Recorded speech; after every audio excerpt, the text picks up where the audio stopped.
wabarakatuh. Innal hamdalillah nahmaduhu wa nasta'inuhu wa nastaghfiruh wa na'udzu billahi min shururi anfusina wa min sayyiati a'malina. Man yahdihillahu fala mudilla lahu wa man yudlil fala hadiya lahu. Ashhadu an la ilaha illallah wahdahu la syarika lahu wa ashhadu anna sayyidana wa nabiyyana Muhammadan abduhu wa rasuluhu la nabiyya ba'dah. Allahumma fassalli wa sallim wa barik wa 'azzim ala hadzal nabiyil karim wa ala alihi wa sahbihi wa man tabi'ahum bi ihsan ila yaumiddin. Subhanaka la ilma lana illa ma 'allamtana innaka antal alimul hakim. Hasbunallahu wa ni'mal wakeel wa la haula wa la quwwata illa billahil 'aliyyil 'azim. Sayyidul mukarramin yang kita hormati, kita banggakan segenap para asatidzah dan pembimbing, wabil khusus kepada Fadilatul Mukarram guru kita Ustaz Kiai Haji Agung Wirawan MA hafizahullahu wa ra'ah, Fadilatul Mukarram Ustaz Abdul Qadir dan segenap jajaran direksi dan staf Emiratul Enterprise Holding Company, Bapak Ibu sekalian, para calon tamu Allah, calon Rasulullah sallallahu alaihi wasallam. Alhamdulillah, di siang yang penuh berkah ini kita dapat berkumpul di tempat yang Allah berkahi. Mudah-mudahan Allah Subhanahu wa ta'ala jadikan perkumpulan ini menjadi asbab Allah turunkan keberkahan kepada kita sekalian, buat diri kita, buat keluarga kita, buat orang-orang yang kita cintai, wabil khusus dalam perjalanan kita yang esok insyaallah akan kita tempuh, baik menuju ke Madinah terlebih dahulu maupun langsung menuju kota Makkah Al-Mukarramah. Bapak Ibu sekalian, tadi sudah disinggung tentang betapa pentingnya kita menyadari di dalam perjalanan umroh ini bahwa kita datang menuju rumah Allah. Kita datang karena panggilan Allah. Oleh sebab itu perjalanan ini adalah perjalanan yang menitik beratkan pada unsur rohani. Maka siapapun yang dipanggil oleh Allah, tadi sudah disampaikan, harus banyak mensyukuri nikmat Allah Subhanahu wa ta'ala. Namun demikian, ada hal yang menjadi catatan bagi kita sekalian, bahwa tidak semua orang yang dipanggil berhaji maupun berumrah itu berarti orang-orang mulia atau akan dimuliakan oleh Allah. Tidak sedikit di antara mereka pun yang ketika datang ke tanah suci maka ingin diperlihatkan oleh Allah kejelekan. Justru malah ingin ditegur oleh Allah Subhanahu wa ta'ala. Bahkan ada di antara mereka yang diperlihatkan kejelekannya. Waliyadzubillah. Ketika kita sudah mengungkapkan labbaik Allahumma labbaik, pada saat kita sudah berihram, para malaikat penjaga haram mengatakan, ada yang mengatakan kepada mereka, labbaika wa sa'daik, selamat datang para tamu Allah, selamat berbahagia. Ongkos naik umroh kira-kira mahal murah? Ayo dikong pasti jawabannya. Besok udah berangkat diuji gak lulus ini. Murah. Kenapa murah? Pasti kalau dulu jawabnya murah. Kenapa? Karena apa? Karena udah bisa dibayar. Kalau nggak dibayar malah jadi mahal. Ya Bu ya. Biasanya kalau beli barang sama hal apapun udah kebeli yang murah aja. Tapi kalau nggak kebeli, yang jadi masalah suaminya habis di mana-mana. Karena bagi ibu-ibu prinsipnya lebih baik nyesel membeli daripada nyesel kagak beli. Kalau udah nyesel beli mengapa, tinggal bagi teman aja. Baik. Jadi pada hakikatnya kita datang itu hanya menjalankan perintah Allah. Allah semua yang sudah menyiapkan. Allah yang menyiapkan ongkosnya, Allah yang menyiapkan kesehatan, Allah yang menyiapkan kesempatan. Semuanya Allah yang telah mengatur. Bahkan ini sudah tertulis dalam azal. Sudah ada catatan bahwa si fulan akan melaksanakan umrah atau haji di tahun ini, ada waktu. Jadi kalau hari ini kita berangkat, ya sudah ada catatannya. Bahwasanya yang ke Madinah nanti akan didampingi oleh Pak Kiai Agung, dan yang ke Mekah dampingi saya. Udah ada catatannya. Sebetulnya saya tadinya mau berangkat tanggal 11. Tiba-tiba ada satu hal yang tidak mungkin dari tanggal berangkat, akhirnya dimajuin jadi tanggal 4 besok. Itu sudah Allah catat. Makanya Bapak sekalian, manfaatkan kesempatan ini betul-betul untuk mengagungkan Allah Subhanahu wa Ta'ala. Karena siapa yang mengagungkan Allah, Allah akan mengagungkan dia, baik di dunia maupun di akhirat. Siapa yang membesarkan Allah, Allah besarkan dia. Sebaliknya kalau dia membesarkan dirinya, maka akan Allah kecilkan dia. Man kana lillahi kana Allahu lahu. Siapa yang berbuat karena Allah, maka Allah akan menjadi hak. Allah akan menjadi milik. Maka kalau kita mengagungkan Allah, kita berbuat karena Allah, maka akan Allah agungkan kita. Nah, maka perjalanan umrah ini pada hakikatnya adalah membangun dari kesadaran bahwasanya kita tidak punya apa-apa dan kita bukan siapa-siapa. Oleh sebab itu, Bapak sekalian, rukun yang pertama dari umrah itu apa? Rukun umrah ada berapa? Rukun umrah ada berapa? Besok udah berangkat, ujian belum lulus. Ada 4. Pertama apa? Pertama apa? Niat ihram gitu ya. Udah apa lah doa apa niatnya? Ya, besok udah berangkat. Apa niatnya? Bismillahirrahmanirrahim. Labbaika Allahumma umratan. Segitu doang ya. Pendek ya. Jadi kalau yang dari Madinah tadi hari, kalau yang dari Jeddah ke Mekah tadi atas pesawat, niatnya di atasnya apa? Ya Allah, aku penuhi untuk berumrah. Ya Allah, aku beri panggilan untuk berumrah. Atau yang dilengkapi lagi, nawaitul umrah atau ahramtu biha lillahi. Itu niat yang pertama. Rukun yang pertama. Jadi kalau kita tidak niat, maka nggak sah umrah kita. Walaupun kita tawaf, kita sa'i, kita tahan, nggak dinilai. Makanya penting sekali kita masang niat. Ya. Jadi pakaian ihram itu simbol bagaimana ketika kita sudah niat menghadap Allah untuk memenuhi panggilannya, maka sesungguhnya kita sedang belajar satu kondisi di mana nanti ketika kita menghadap Allah dan kematian kita tidak bawa apa-apa kecuali amal saleh. Boleh gak pakaian ihram bapak-bapak khususnya warna-warni? Boleh gak warna-warni? Boleh gak? Selain putih boleh gak? Boleh. Pakai batik boleh gak? Kain ihramnya buat balik gitu, biar nasionalis. Boleh. Cuma lucu aja gitu. Ya ngapain? Mau karnaval? Kan begitu. Tapi ini anjurkan kita berpakaian putih. Kenapa? Karena habus dia, kata Rasulullah SAW, sebaik-baik pakaian yang paling aku cintai adalah al-bayad, yaitu pakaian yang berwarna putih. Dan kita nanti ketika dikafani, pakaian kita adalah warna putih. Jadi pakaian ihram ini pertama mengingatkan kita kepada kematian. Kullu nafsin dha'iqatul maut. Setiap orang pasti akan mati. Ketika mati dari bawah, pakaian yang begitu banyak bagi ibu-ibu yang berpasang-pasang, yang lemari-lemari, nggak ada yang dibawa dalam kuburan. Saya belum pernah dengar tuh ada ibu-ibu ketika mati wasiat ke anaknya, nah nanti kalau ibu mati tolong ya pakaian yang ada di itu masukin ke dalam kuburan. Nggak ada itu. Pernah dengar begitu? Nggak ada. Sebanyak apapun kita pakaian begitu mati paling banyak cuma 7 helai yang nggak dijahit, ya kan? Maka nanti bapak-bapak ketika berpakaian ihram itu hanya 2 helai yang nggak boleh berjahit. Ya. Kenapa? Mengingatkan bahwasanya di dalam kita menghadap Allah nggak boleh ada niatan-niatan lain. Coba kalau bisa dibayangin kalau seandainya pakaian ihram benar-benar berjahit, model-model nanti. Ya. Ada yang ketika mau tawaf dia pakai pakaian apa? Pakaian karate sama-sama putih ya.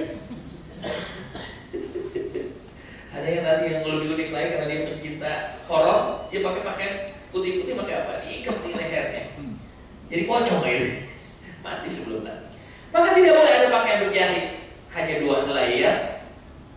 Berada di tubuh kita. Jadi sekali lagi, ihram ini mengingatkan kita pada kematian. Berarti kalau kita ingin menghadap Allah, diterima oleh Allah dengan sendiri, maka ingat akan kematian. Kata Nabi SAW, al-kayyisu man dana nafsahu wa amila lima ba'dal maut. Orang yang cerdas, orang yang hebat, orang yang mulia adalah orang yang mendana nafsah, dia menghinakan dirinya di hadapan Allah. Wa amila lima ba'dal maut, dia persiapkan dengan amalan-amalan setelah dia mati. Apa yang dia akan siapkan menghadap Allah. Makanya umroh ini disebut juga panggilan Allah. Sebagaimana juga sholat adalah panggilan Allah, begitu juga mati adalah panggilan Allah. Karena ketiga amalan ini adalah amalan yang diwajibkan kita menghadap kepada Allah SWT. Sholat menghadap siapa? Menghadap Allah. Kemudian haji, umrah menghadap siapa? Allah. Kemudian mati juga menghadap siapa? Allah. Semuanya sama. Makanya Bapak Ibu sekalian, pada saat kita sudah dalam kondisi berihram, kita banyak larangan-larangan tuh. Ya. Apa larangannya? Apa larangannya tuh? Ada banyak. Memotong kuku nggak boleh, cabut bulu, cabut rambut nggak boleh, pakai wangi-wangian laki-laki perempuan nggak boleh, menutup kepala nggak boleh, menutup mata kaki bagi laki-laki nggak boleh, ya. Menutup muka dan tapak tangan tidak boleh, make up nggak boleh, ya. Laki-laki tidak boleh pakaian berjahit, tidak boleh bertengkar, berdebat, berkata porno. Kemudian melakukan hubungan suami istri yang bisa menyebabkan batalnya umroh kita, dan wajib membayar 1 ekor unta. Kemudian merusak tanaman atau membunuh binatang buruan. Termasuk di dalam juga menikah atau menikahkan atau menjadi saksi dari pernikahan. Ya semuanya pada hakikatnya itu adalah hal-hal yang dibolehkan di saat kita di luar ihram. Tapi pada saat kita berihram semua itu dilarang. Kenapa? Karena hal-hal yang ini walaupun kelihatannya sederhana, tapi bisa jadi nanti ada niatan-niatan yang tujuannya lain. Ya, coba bayangin kalau ibu-ibu lagi berihram, lagi dalam kondisi ihram, ya masih boleh pakai bersolek. Itu sebelum tawaf didandan dulu, betul? Pakai wangi-wangian dulu. Kalau saya tanya kira-kira ibu-ibu khususnya, ketika dia bersolek, ketika dia pakai wangi-wangian, tujuannya buat Allah apa buat manusia? Nah, bapak-bapak, kira-kira kalau seandainya ketika berpakaian, ya necis-necisan, tujuannya buat siapa kira-kira? Pakaian yang macam-macam ya. Apalagi kalau bagi mereka yang punya jabatan, bisa dibayangkan nanti ya. Ketika dia tahu supaya orang semua takut, pakai baret merah, baret hijau, baret hitam, ya. Ada bintangnya. Jadi supaya apa ketahuan bahwa saya jenderal, yang macam-macam. Gak ada di sana, gak ada perbedaan. Siapa jenderal, siapa itu orang biasa, gak ada. Siapa presiden, tapi kalau sekarang presiden pasti dikawal gitu ya. Di sana depan Allah semua sama. Inilah hebatnya kita. Diatur oleh Allah. Ketika menjadi tamu Allah, kalian harus menyamakannya. Tidak ada yang aku muliakan kecuali mereka yang tujuannya hanya untuk aku dan datang kemari untuk aku muliakan. Jadi Bapak sekalian yang dirahmati Allah, maka tamu itu biasanya ada 2 macam. Ya. Kalau ada datang ke rumah kita, apakah semua tamu kita sambut dengan baik? Orang yang bertamu ke rumah kita, apa semuanya kita lakukan sama? Sama semua? Apa yang membedakan? Apa yang membedakan kalau ini kita terima, ini tidak diterima? Apa yang membedakan? Pastinya kalau orang-orang yang dikenal dengan baik, diterima dengan baik, betul? Apalagi orang khusus pasti akan dipersiapkan segala sesuatu. Tapi sebaliknya kalau seandainya tamu itu gak ada kita kenal, apalagi tamunya tamu gak diundang, kira-kira kita terima apa kita baik? Pasti akan diusir, dikeroyok bahkan. Kalau seandainya ada orang datang tiba-tiba masuk ke rumah kita, ya ngumpet-ngumpet ngambil motor kita, kira-kira tak tahu apa itu? Tahu apa itu? Tamu gak diundang, ya namanya apa? Copet, maling. Diapain kira-kira? Apa diterima? Pasti akan digebukin. Maka begitu juga orang yang datang bertamu ke rumah Allah. Siapa yang dikenal oleh Allah, dikenal oleh para malaikat, yang maka dia akan merasakan kenikmatnya. Sebagaimana tadi doa para malaikat, labbaika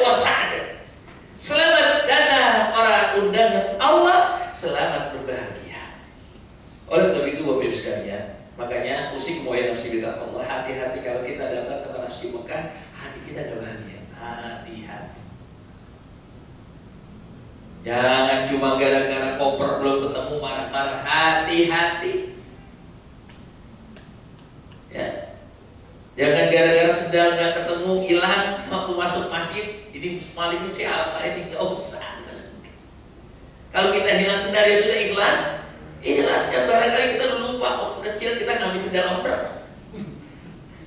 Ya. Atau paling tidak begini, kalau saya hilang, niatkan ya Allah mudah-mudahan dipakai sama orang biar aja buat ibadah. Saya pernah ngalamin kalau sekalian pagi-pagi sholat subuh kan dulu waktu isya biasa di Madinah.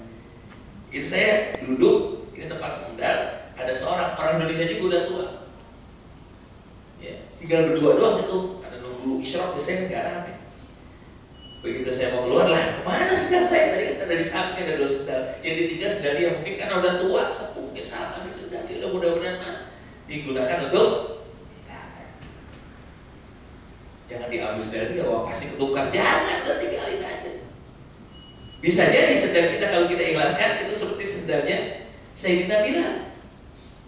Di mana Sayyidina Bilal radhiyallahu an pernah ditanya oleh Rasulullah SAW, bima sababta ya Bilal, bagaimana kau mungkin duluin aku masuk surga?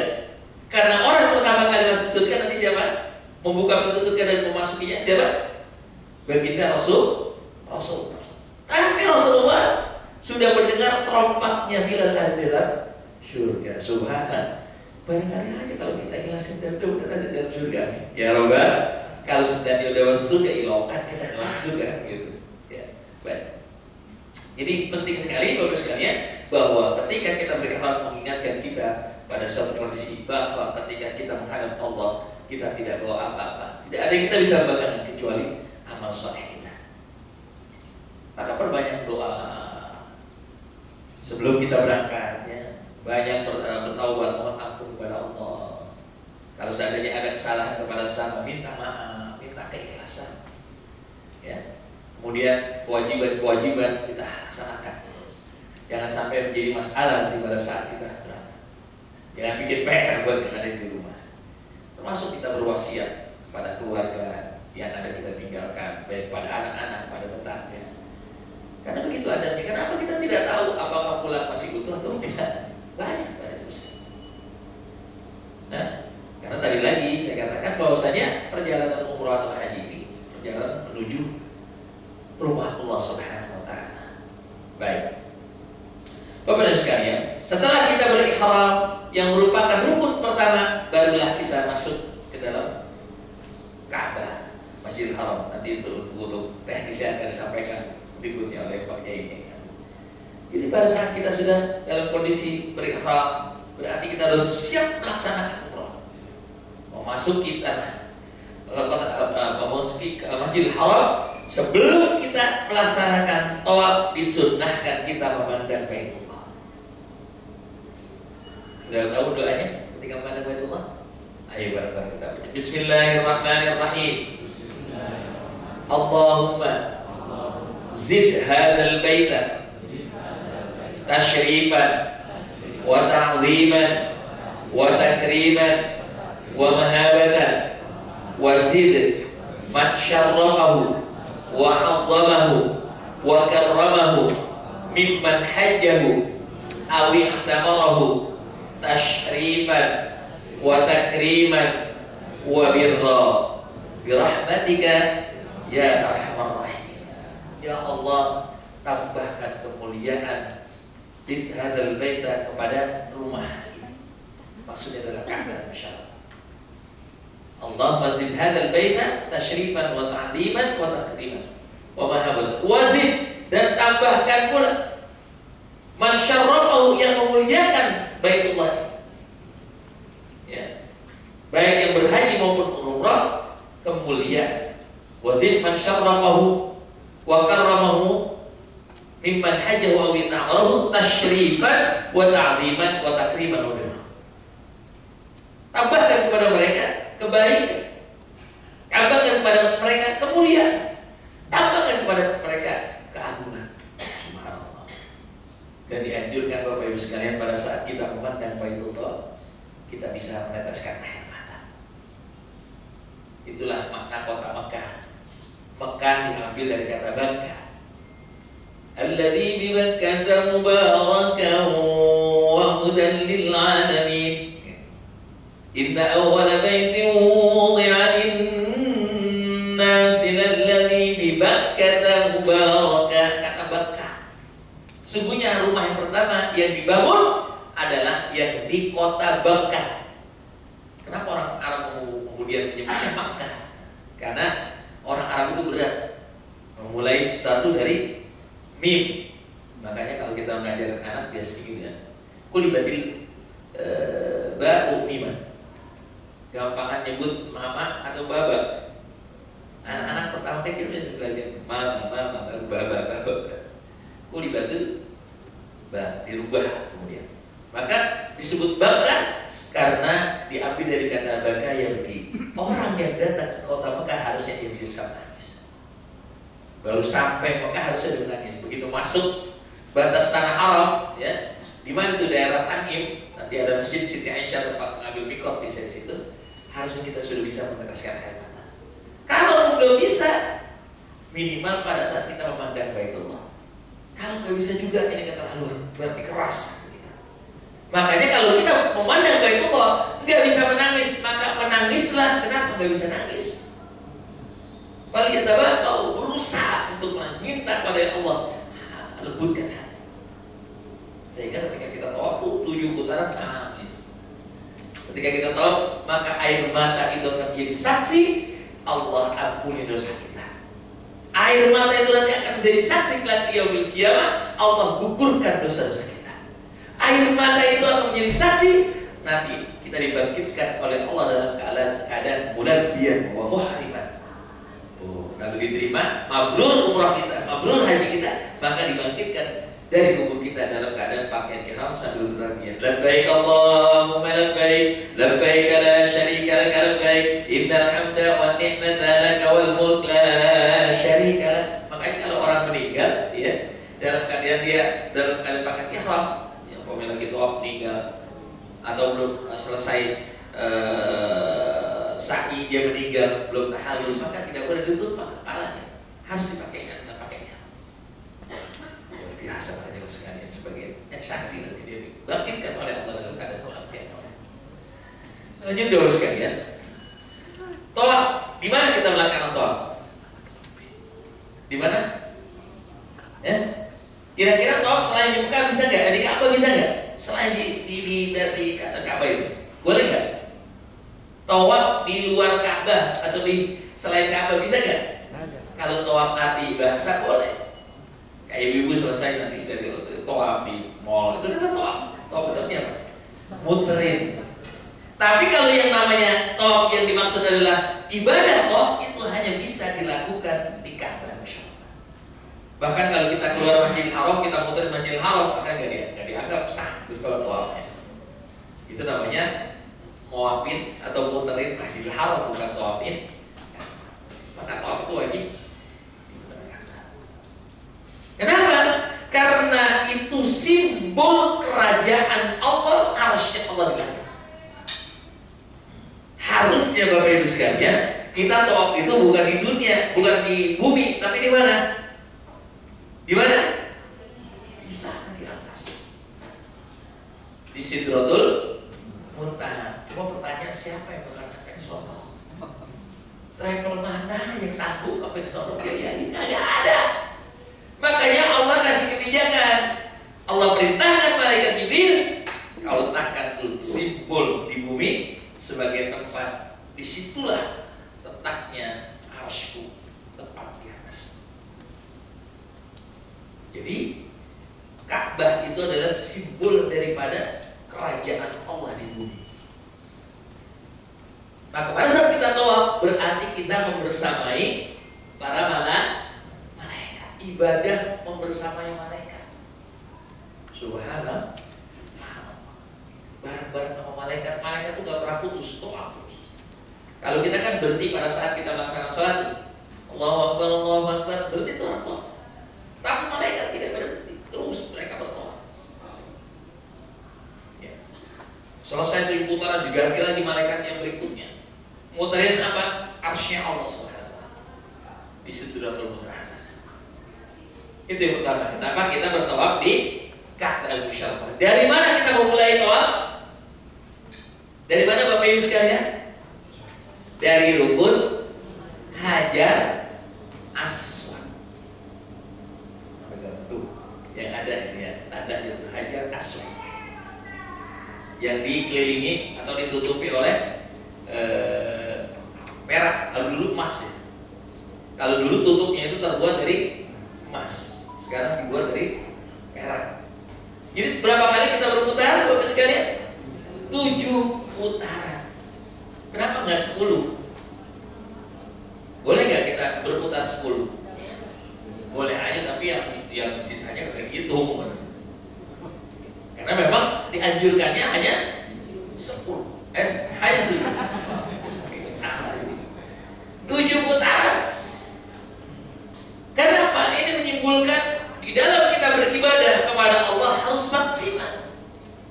Karena dulu angka yang paling tinggi itu tidak ada 7, tidak ada 8, tidak ada 9, tidak ada 10. Yang paling tinggi dulu angka 7. Gak percaya? Percaya gak dulu angka paling tinggi 7? Dulu para ulama ketika meletakkan notasi dalam lagu ada berapa angkanya? Do, re, mi, fa, sol, la, si. Setelah si ada nggak angkanya? Do lagi, balik lagi Bapak. Cuma dikasih titik kan di atas. Itu angka tertuju. Buktinya kalau kita bilang 7 lapis, langit 7 lapis, bumi tahu lapisannya berapa itu? Bagaimana bentuknya kita nggak tahu, yang penting begitu aja. 7 hari 7 malam, 7 turunan 7. Itu artinya maksimal. Dalam kita beribadah kepada Allah harus maksimal. Ittaqullaha mastata'tu, semampu yang kita bisa kerjakan. Ya. Umpamanya Bapak Ibu sekalian, kalau Bapak Ibu sekalian dalam sehari baru mampu sedekah 1 miliar, ya alhamdulillah. Cuma segitu baru mampunya ya. Kalau belum mampu berarti kurang dari itu kan. Jadi harus maksimal. Baca Quran sehari baru dapat 1 juz atau satu ruku, ada masalah, tapi harus maksimal, dirutinkan. Ya, jadi 7 angka, 7 hari. Ini sebagai simbol. Angka 7 ini adalah angka yang paling tinggi. Di dalam kita beribadah kepada Allah, maka jangan setengah-setengah, harus semata, harus full. Ya, 7 putaran. Putarannya dari kiri ke kanan atau kanan ke kiri? Waktu tawaf, muternya dari kiri kanan atau kanan kiri? Yang jelas berlawanan dari jarum jam. Kalau jam dari kanan kiri ke kanan. Kalau tawaf dari kanan ke kiri. Apa artinya Bapak Ibu sekalian? Di dalam kita bertawaf, maka kita harus memutar kembali siklus kehidupan kita dari semenjak kita lahir, kita mulai dewasa sampai kita sakit. Kira-kira tekor apa enggak? Kira-kira banyakan ibadahnya atau justru banyakan main-main? Saya tanya Bapak Ibu sekalian, dalam sehari berapa jam kita sholat atau ibadah? Sehari berapa jam Allah kasih kita? 1 hari 1 malam itu berapa jam? Hah? 24 jam. Oke, pertanyaan saya sederhana. Berapa jam kita sholat? Berapa jam kita berzikir kepada Allah? Sholat subuh berapa rakaat? 2 rakaat. Berapa jam? Oke, 1 jam. Setuju. Berarti kalau dikalikan 5, itu udah maksimal banget. Padahal Allah ngasih kita berapa jam dalam sehari? 24 jam. Itu kira-kira tekor apa bagaimana itu? Yang uniknya kita minta surganya yang paling tinggi. Mintanya apa surga apa? Paradise. Firdaus. Kira-kira kalau kita beli tiketnya yang promosi, tiket ekonomi, duduk di bisnis, diusir apa enggak? Siapa yang bedain? Pasti mau pramugari pagi, ini tempatnya ada di belakang.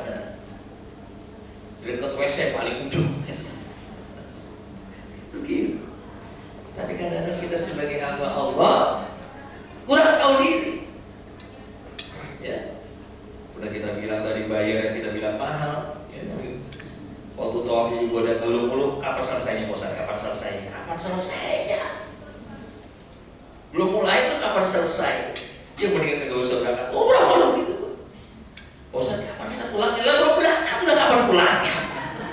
Ini kadang-kadang kita mau ibadah, bukan jalan-jalan. Ya, makanya harus sekalian, nikmati setiap perjalanan kita yang akan kita laksanakan. Karena kita sedang menghadap Allah atas undangan Allah. Ya, orang jadi anggota paskibra jadi bahangannya kan luar biasa. Ya kan? Dipilih, diseleksi, betul kan? Diseleksi, kita juga diseleksi sama Allah. Kalau gak diseleksi dari kemarin-kemarin kita udah berangkat. Kan gitu. Ya udah diseleksi, bisa ya apa istilahnya, asal-asalan jangan manfaatkan setiap waktu kita. Mulai malam hari ini kita perbanyak sholat taubat, mohon ampun kepada Allah Subhanahu. Mulai malam hari ini perbanyak kita membaca Al-Quran, agar zikir itulah yang nanti akan menjadi saksi dalam perjalanan kita. Kita tidak pernah tahu ya, jadikan umroh kita ini menjadi amalan yang terbaik selama hidup kita. Iya, karena nanti kita nggak pernah tahu mana yang akan menjadikan kita dimasukkan oleh Allah dalam surga. Kira-kira Bapak Ibu sekalian tahu nggak amalan mana yang bakal memasukkan Bapak Ibu sekalian dalam surga? Tahu? Nggak tahu, saya juga nggak tahu. Tapi kita minta kepada Allah di setiap amalan kita harus ada yang jadi asbab Allah muliakan kita.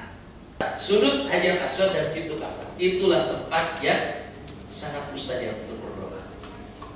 Salah satu doanya, Allahumma a'tiq riqabana wa riqaba abaina wa ummahatina wa ajdadina wa jaddatina minan nar ya dzal judi wal manni wal 'ata'i wal ihsan. Allahumma ahsin 'aqibatana fil umuri kulliha wa ajirna min khizyid dunya wa 'adzabil akhirah. Allahumma inna nas'aluka an tarfa'a dhikrana wa tadha'a wizrana wa tusliha umurana wa tutahhira qulubana wa tanawwira lana fi qabrina innaka 'ala kulli syai'in qadir. Jangan pas di situ doanya pulus. Nah, itu orang itu tuh lepas lagi di multazam dia minta pulus. Pengen minta kaya. Mereka tekun. Kenapa mintanya pulus? Karena surga juga perlu dengan pulus. Artinya walaupun boleh aja ya. Jadi di situ tempat yang mustajab untuk berdoa. Setelah kita selesai berdoa, biasanya susah nyari tempat itu. Biasanya kita nyari tempat yang agak nyaman ya. Biasanya di belakangnya Hijri Ismail tadi. Kemudian kita melaksanakan sholat sunnah tawaf, usul di sunnah tawaf kata ini lillahi ta'ala. Selesai itu kita akan disunahkan juga minum air zam-zam. Air zam-zam ini salah satu air yang penuh dengan keberkahan. Kenapa? Tiap saat, tiap detik orang doain. Ya, sumur zam-zam itu ada di bawah. Apa itu? Ya. Di Hijri Ismail itu kan arahnya situ. Tempat ditinggalkannya Nabi Allah Ismail alaihissalam ketika Siti Hajar mencari air zam-zam, mencari air antara Safa dan Marwah. Makanya disitulah tempat yang sangat diberkahi, air yang sangat diberkahi. Maka Rasulullah pernah mengatakan, "Mau zam-zam lima syurikalah." Air zam-zam adalah air yang apabila kita minum tergantung niat kita akan dikabul oleh Allah Subhanahu wa taala. Maka nanti ketika berada di sana enggak usah minum air macam-macam, bawa air zam-zam. Masuk Masjidil Haram isi, pulang di kamar minum air zam-zam. Walaupun di kamar disiapin air, alangkah baiknya kita banyak minum. Pulang nanti, insya Allah akan dapat air zam-zam 1 galon. Kalau kurang, siapin aja tuh yang di kamar-kamar, ya, yang di kamar-kamar bapak-bapak ibu sekalian, kan ada ukuran segede gitu ya, dikosongin, isi, bawa pulang. Tapi jangan di dalam, jangan taruh di dalam koper. Di mana cara doanya? Di tenteng. Ini rahasia ya. Dan zam-zam dulu akan dimasyuribalah. Ya, baik. Setelah selesai kita minum air zam-zam, kita akan melaksanakan sa'i. Sa'i artinya usaha. Sebagaimana dahulu Siti Hajar pernah melakukan usaha ma baina Safa wal Marwah. Inna Safa wal Marwah min sya'airillah faman hajjal bait wala rafatha aw tamara fala junaha alaihi ay yatawafa bihima wa man tatawafa fa inna Allah syahid. Itu ya yang biasa kita baca ketika berada di Safa Marwah. Nah, Safa Marwah ini simbol hubungan horizontal. Makanya tidak wajib dalam kondisi berwudu. Pas kita masuk Safa, buang angin, ke masalah, lanjut aja. Walaupun afdalnya dalam kondisi kita berwudu. wudunya di mana? Di air zam-zam situ pakai sekitar sofa. Ya. Jadi tidak wajib dalam kondisi berwudu karena ini simbol muamalah. Namanya juga usaha. Ya. Maka usaha manusia itu, tapi lagi-lagi harus dimaksimalkan. Ya kan? Maka berapa kali bolak-balik Bapak sekalian? 7 bolak-balik dari sofa ke marwah, marwah ke sofa 2. Ya, jadi kalau dari sofa ke marwah pasti hitungannya ganjil 1, 3, 5 dan ke-7. Kalau dari marwah menuju sofa pasti hitungan genap. Yang kedua ke-4 dan ke-6. Jangan salah hitung 1, 2, 3, 4. Ya bisa gempor Bapak sekalian. Karena benar terjadi di tempat saya begitu. Nah, dia pernah belajar, saya pernah belajar di pondok di sendirian, akhirnya nggak mau didampingin. Yang lain udah pada pulang, dia amal baru pulang. Kemana aja? So, sa'i. Jadi uniknya pas dia sadar, kok akhirnya malah di sofa. Tapi dibela dulu apa namanya? Dipikir, wah disinilah perbedaan antara ulama. Kata abangnya dasar blokon. Kagak ngerti bela diri. Makanya harus ikuti dulu kalau nggak tahu ya. Ya, jadi sofa itu marwah berarti 1. Marwah ke sofa berarti 2 dan seterusnya. Jadi yang ganjil itu dari sofa ke marwah, yang genap dari marwah ke sofa. Ditutup di mana? Di marwah. Sofa apa artinya? Sofa itu artinya kesucian, kemurnian. Maka artinya apa? Mulailah usaha kita dengan keikhlasan, dengan menyebut nama Allah. Makanya disunnahkan sebelum kita memulai sa'i, sebelum kita mulai usaha, maka dianjurkan menghadap ke Baitullah. Ini menjadi simbol sebelum kita melakukan aktivitas keseharian kita dalam seminggu, dalam keseharian kita, maka jangan lupa sebut agungkan Allah Subhanahu wa Ta'ala. Makanya Bapak Ibu sekalian yang pada masih bekerja, sebelum berangkat sholat subuh dulu, minta kepada Allah keselamatan, minta kepada Allah keberkahan, minta kepada Allah kemudahan dalam segala urusan. Ya. Selesainya di mana? Di marwah. Kalau kita memulai pekerjaan kita, usaha kita dengan menyebut nama Allah, mengagungkan Allah, maka akan Allah berkahi. Marwah artinya terpenuhi. Siapapun yang mengagungkan Allah, maka usahanya akan dimudahkan untuk mencapai dan meraih cita-citanya. Begitu. Makanya nanti kan kalau dulu kan ada pilar warna hijau, kalau sekarang nggak ada tuh. Yang ada sekarang apa namanya, neon warna hijau. Itu melambangkan dahulunya adalah Batul Wadi, tempat yang paling rendah antara sofa dan marwah. Dan di saat itu dulu Siti Hajar berlandar kecil, ya, beramal berlandar kecil. Itu menjadi simbol pada saat Allah mudahkan kita dalam usaha, maka cepatlah menuju Allah. Kebanyakan kita begitu. Pada saat Allah kasih itu kemudahan, ya, lagi banyak duit, kadang-kadang kita santai, ya, lupa sama Allah yang ngasih. Padahal harusnya pada saat Allah mudahkan, percepat menuju Allah. Jangan lupa sedekahnya, jangan lupa infaknya. Begitu harusnya. Kenapa? Ada satu saat kita diberikan kemudahan Allah, ada satu saat kita diberikan kesusahan Allah. Ingat, pada saat kita naik akan berat. Tantangnya berat. Makanya Bapak sekalian, kita belajar dari orang-orang yang biasa naik gunung. Biasanya orang kalau naik gunung, ketika posisi naik itu apa namanya, nunduk atau diri, tegak. Ini belajar kalau orang biasa, saya pernah mendaki gunung Bapak sekalian. Jadi pada saat kita naik, maka dianjurkan kita nunduk. Buat apa? Memudahkan kita sampai ke puncak.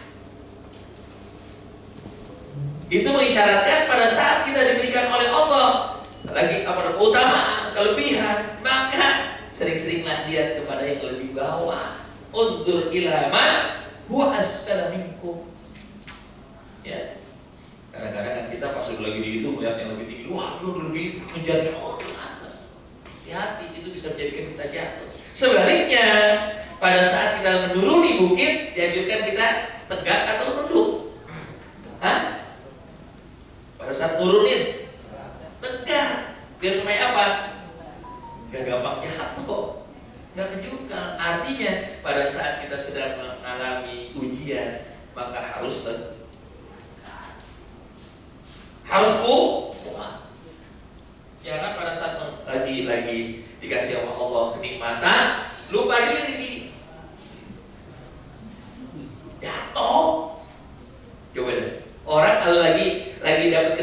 dia lupa diri, sombong. Apa kata orang? Apa kata orang? Kira-kira doain apa? Nyukurin, nyumpahin. Tadi gua kesabut ledek, tadi gua susah jatuh. Kan begitu. Tapi kalau orang ketika dalam kenikmatan, dia nggak lupa sama saudara-saudaranya, dia tolong, dia tawadu di hadapan sama.